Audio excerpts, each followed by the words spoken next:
Պարոն Վարդանյան, արդեն երրորդ օրն է, դուք շարունակում եք այստեղ ստորագրահավաք իրականացնել, կամփոփեք այս 3 օրվա արդյունքները։ 3 օրվա արդյունքները բավականին դրական են մեր համար, քանզի ժողովուրդը դեռ տեղյակ չի ինչա կատարվում, մենք ամեն կերպ փորձում ենք իրազեկենք ժողովրդին, որ ստեղ գնում է ստորագրահավաք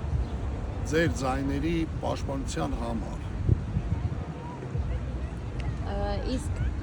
ժողովուրդը, օրինակ, ինչպես պետք է հավատա, որ սա իրական ընդդիմությունն է։ Տեսեք, մեր առաջնորդ գեներալ-մայոր Արշակ Կարապետյանը միշտ ինքը ամենօրյա ռեժիմով ելույթ է ունենում եւ ամենօրյա ռեժիմով բացահայտումներ է անում, ամենօրյա ռեժիմով նա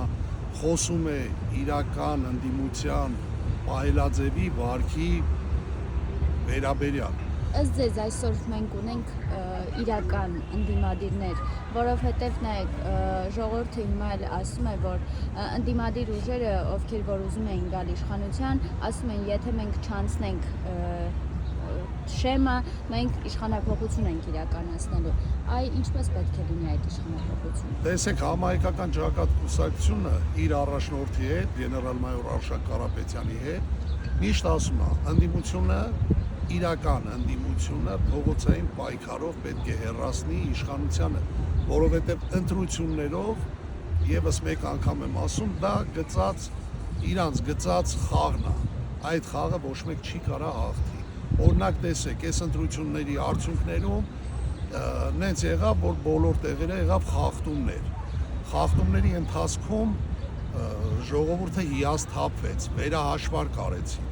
Բանից պարզվում է, որ ընդդիմադիր ուժից, մեր դոկ կուսակցությունից, որով որ մենք մասնակցել ենք համահայկական ճակատ կուսակցությունը, 880 քանի ձայն նվազեցրեցին վերահաշվարկի ընթացքում, որովհետև ձեռ չի տալի իրանց ռեալ գործող մարդկանց քաղաքական դաշտ մտնելը։ Ինչպես մեր առաջնորդ գեներալ-մայոր Արշակ Կարապետյանն ասում, իրականում մենք պետք է փողոցային պայքար սկսենք, զարգացնենք եւ այս իշխանությանը հեռացնենք փողոցային պայքարով, որովհետեւ ուրիշ հնար չկա, անհնար է այս մարդու հետ պայքարել ինչ որ օրինական, սահմանադրական կամ գրագետ քաղաքակիրթ ճանապարհներով։